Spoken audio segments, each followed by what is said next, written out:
कैसे हैं आप सब। आशा करती हूँ कि आप सब बहुत अच्छे होंगे। बच्चों, आज हम पढ़ने जा रहे हैं एक बहुत ही सुंदर सी कविता जिसका शीर्षक है कदम मिलाकर चलना होगा।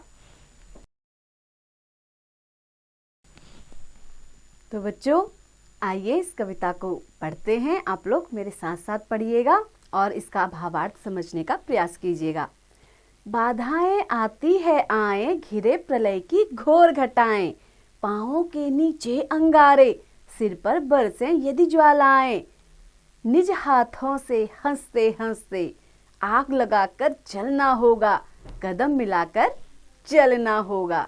तो बच्चों, इस कविता में कवि क्या कह रहा है कि बाधाएं यानी कि रुकावटें, हमारे मार्ग में, रास्ते में जो भी रुकावट अगर आ रही है, बाधाएं आ रही हैं, तो उन्हें आने दो।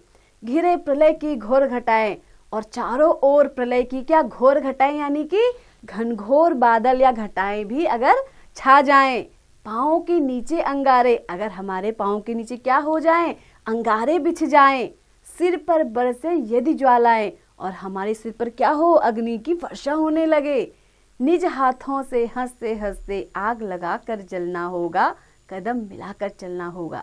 तो बच्चों, कवि कह रहा है कि हमें क्या करना है, निज माने अपने हाथों से हंसते हंसते आग लगाकर चलना होगा, कदम मिलाकर चलना होगा। हम सबको क्या है, एक से एक के कदम मिला करके आगे बढ़ना होगा, यानी कि हमें एकता के साथ ही क्या कर सकते हैं, इस देश में आगे बढ़ सकते हैं, विकास कर सकते हैं और उन्नति कर सकते हैं। हमको स्वयं को जलाना है और क्या करने हैं, कदम मिलाकर चलना है। आगे बढ़ते हैं।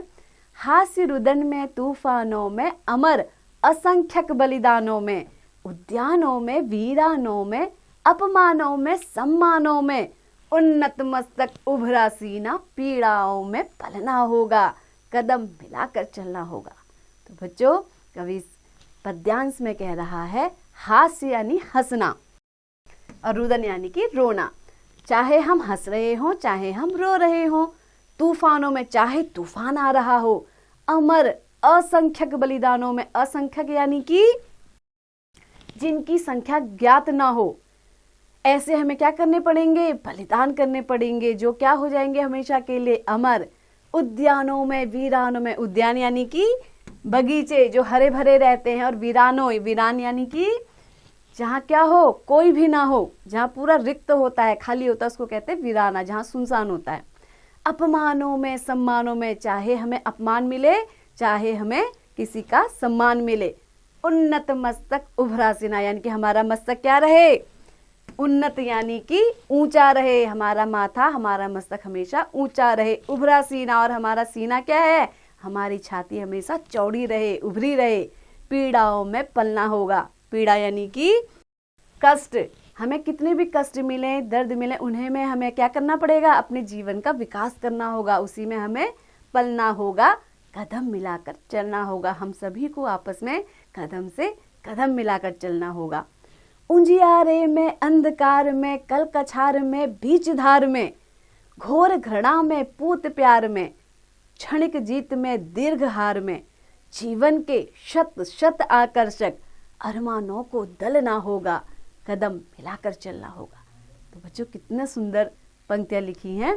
कवि इस पद्यांश में कह रहा है कि उजियारा, उजियारा यानी कि रोशनी में, और अंधकार यानी कि अंधेरे में, कल कछार में, बीच धार में। कल कछार यानी कि कछार क्या होता है, किनारा, जो नदी के किनारा होता है उसमें, या बीच धार में, चाहे हम बीच धार में हो।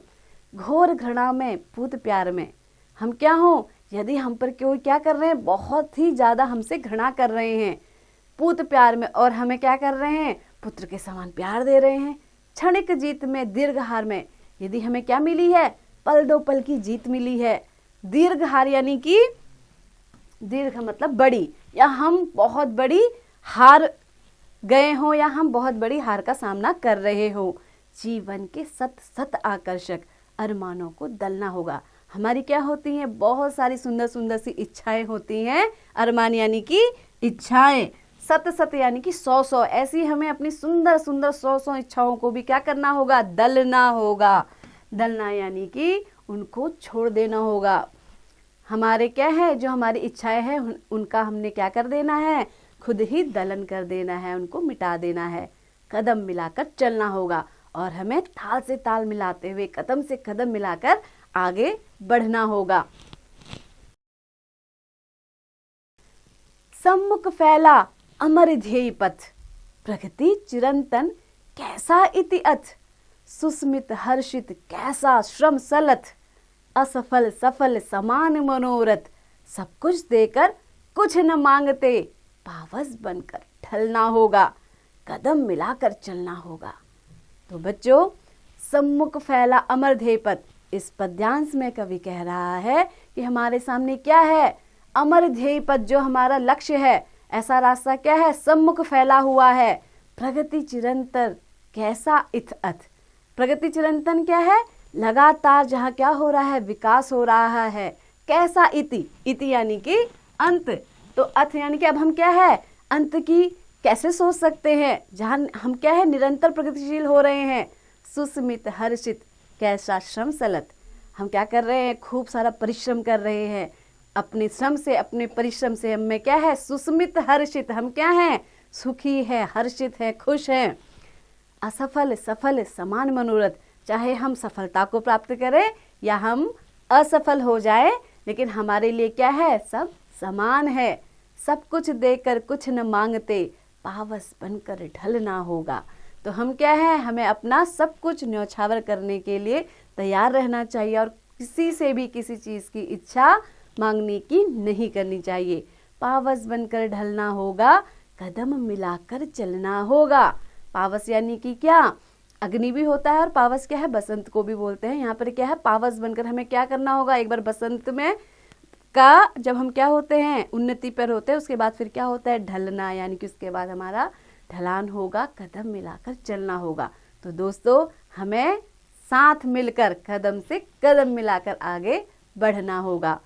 कुश कांटों से सज्जित जीवन, प्रखर प्यार से वंचित यौवन, नीरवता से मुखरित मधुवन, परहित अर्पित अपना तन मन, जीवन को शत शत आहुति में जलना होगा, गलना होगा, कदम मिलाकर चलना होगा। तो बच्चों, बहुत ही सुंदर पंक्तियां कवि ने लिखी हैं। इस पद्यांश में कवि कह रहा है कि कुश कांटों से सज्जित जीवन, हमारा जीवन कैसा है, जैसे कुश के कांटे होते हैं, उनसे हमारा जीवन सजा हुआ है। प्रखर प्यार से वंचित यौवन, और यौवन यानी कि जवानी, जब हम में क्या है, पूरी युवावस्था है हमारी, उस समय हम क्या हैं, प्यार से या प्रेम से वंचित है। नीरवता से मुखरित मधुवन, तो कैसा मधुवन, नीरवता, जहाँ क्या है, नीरवता फैली हुई है, उससे मुखर है। मधुवन यानी कि जीवन के लिए ही कहा गया है कि ऐसा सुंदर वन। परहित अर्पित अपना तन मन, परहित यानी कि दूसरों के हित के लिए हमें अपना तन और मन दोनों क्या कर देना है, अर्पण कर देना है। जीवन को सत सत आहुति में जलना होगा, गलना होगा। बच्चों, आहुति यानी कि आपने देखा होगा, जब यज्ञ करते क्या किया जाता है, उसमें नाम लेकर के उसके नाम की आहुति दी जाती है। ऐसे ही हमें क्या करना है, अपने जीवन की सत सत यानी कि 100 आहुति में जलना होगा। हमें अपने जीवन को क्या करना होगा, आहुति बनाकर उस यज्ञ में जलाना होगा, गलना होगा, उसे गलाना होगा। कदम मिलाकर चलना होगा, हमें एक साथ मिलकर के कदम से कदम मिलाकर आगे बढ़ना होगा। तो बच्चों, ये सुंदर सी कविता लिखी है माननीय अटल बिहारी वाजपेयी जी ने, जो हमारे भूतपूर्व प्रधानमंत्री भी थे और एक बहुत ही सुंदर वो कवि भी थे। उनकी कविताएं हमें देशभक्ति का मार्ग दिखाती है और हमें बहुत ढेर सारी प्रेरणा देती है कि हम अपने देश को आगे बढ़ाने के लिए क्या कर सकते हैं। तो बच्चों, आशा करती हूँ कि आपको ये कविता बहुत पसंद आई होगी। तो इस कविता को बार बार पढ़िए, समझिए और इसका निरंतर अभ्यास करते रहिए।